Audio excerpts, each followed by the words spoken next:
La 22e édition du FIFDH débute ce week-end, prise d'ambiance dans un instant. Une première création, un moment émouvant, rencontre avec la relève du théâtre programmée au festival C'est déjà demain. Le MAH questionne la ville et son futur dans un cycle de conférences. On s'y rend en fin d'émission. La culture à Genève, c'est culte. Plus que jamais, il convient de rappeler l'importance des droits humains et de dénoncer les situations dans lesquelles ils sont bafoués. C'est toute la mission du FIFDH qui ouvre pour 10 jours au cœur des enjeux actuels. C'est essentiel en fait de soutenir tous ces activistes et d'amplifier leur voix. Et non seulement on les fait venir, on monte des films, on les fait parler sur la scène, mais on essaye aussi de leur faire rencontrer le plus de personnes possible parce qu'on est quand même à Genève. Il faut savoir que le programme, on commence à l'élaborer à partir de septembre, octobre, novembre. Et il faut qu'en mars, il soit toujours d'actualité. Donc il y a un peu ce défi-là d'avoir un peu cet horizon pour programmer.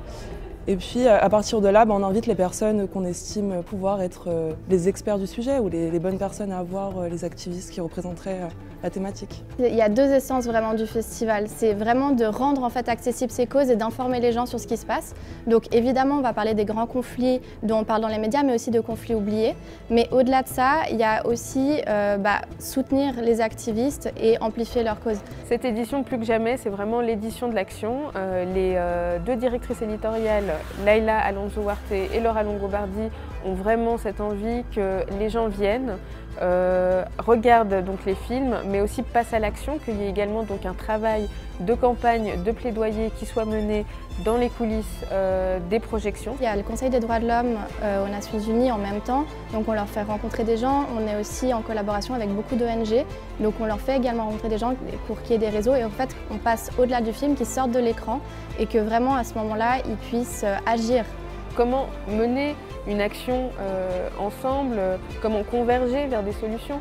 C'est très utopiste, c'est très idéal, mais en même temps, est-ce que c'est pas l'idéal qui fait avancer les choses? Est-ce que c'est pas des gens qui avaient des idéaux qui ont fait qu'il y a de la démocratie dans certains pays du monde et qu'on peut vivre libre? Des réalités aux idéaux, des combats à l'activisme, la 22e édition du FIFDH est à vivre avec un riche programme de films et de débats jusqu'au 17 mars.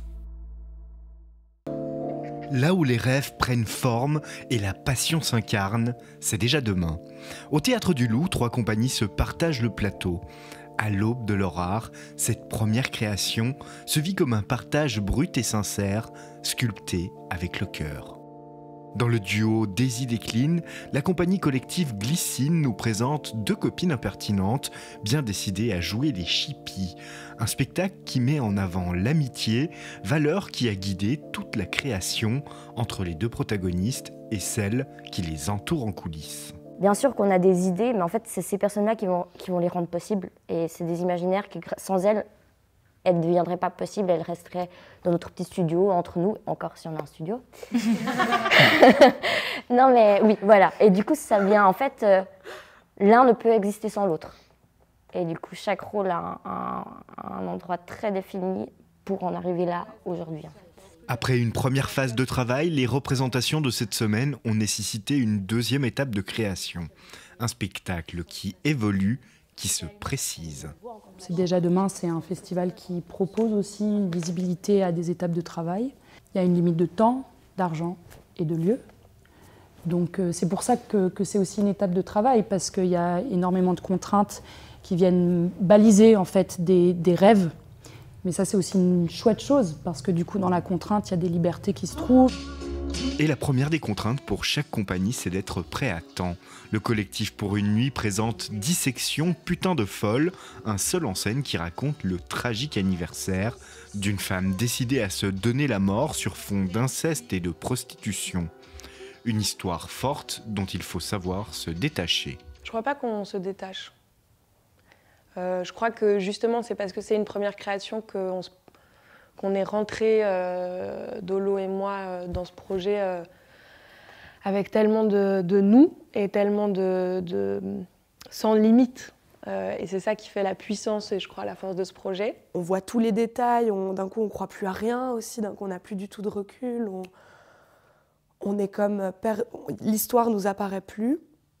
Et puis là, avec cette deadline de la Générale, on est tellement obligé de lâcher justement qu'il est assez agréable en fait ce moment. Présenter sur scène, quel que soit le sujet, c'est dévoiler un travail parfois intime à des inconnus. La compagnie Ex Aequo a présenté Les mots bleus, tel un voyage, un rêve, dans une scénographie monochromatique. À la sortie de scène, les artistes sont heureux de cette première rencontre avec le public. Ben, c'était chouette, c'était chouette pour une première en tout cas. Enfin, moi je suis assez content de la sensation que ça fait. C'est aussi la première fois personnellement que je suis sur scène parce que je suis formé à être scénographe. C'est comme un petit bout de rêve ou un petit coquillage qu'on a envie de montrer et qui est un peu fragile parce que c'est le début, mais on est content, je crois, en tout cas. C'est déjà demain n'est pas qu'un festival, c'est un berceau d'étoiles filantes, un premier élan vers demain, là où les rêves se confrontent à la lumière, embrassant l'éphémère pour toucher l'éternel, à voir jusqu'à la fin de la semaine. Genève est-elle une ville imaginaire?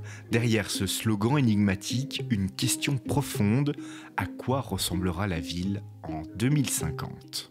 Tous, lorsqu'on est à Genève, on se représente une certaine Genève, un certain esprit genevois ou un esprit de Genève. Déjà, c'est différent. Et puis, cet imaginaire de Genève est aussi en lien avec ce que l'on sait de cette ville ou de ce que l'on ignore. Donc, Genève est-elle aujourd'hui une ville imaginaire ou pas? Vraisemblablement non, Genève existe, c'est une évidence. Mais qu'est-ce qu'elle est réellement? Est-ce qu'il y a un rapport entre la représentation qu'on s'en fait et la réalité qu'elle est? Ça, c'est une question qu'on a voulu interroger et qu'on a voulu projeter dans les décennies qui sont en train de s'annoncer. Dans le cadre du projet d'agrandissement et de restauration du musée d'art et d'histoire, l'institution organise un cycle de conférences avec pour but se projeter et dessiner l'avenir du musée et de la ville qui l'entoure. Avoir un espace dans lequel on peut mettre en question tous ces sujets-là, débattre avec le public, c'est absolument indispensable. On a conduit un certain nombre de consultations au cours des mois et des années précédentes pour essayer de comprendre un petit peu quels sont les enjeux que les riverains, que les associations, que les parties prenantes attachent au développement ou au redéveloppement du musée d'art et d'histoire. Et on a découvert énormément de choses qui viennent nourrir notre concept et qui viennent aussi nourrir la programmation architecturale de ce musée. La prochaine conférence s'intitule « Elon Musk va-t-il racheter le Louvre ?» et c'est à découvrir le 28 mai prochain.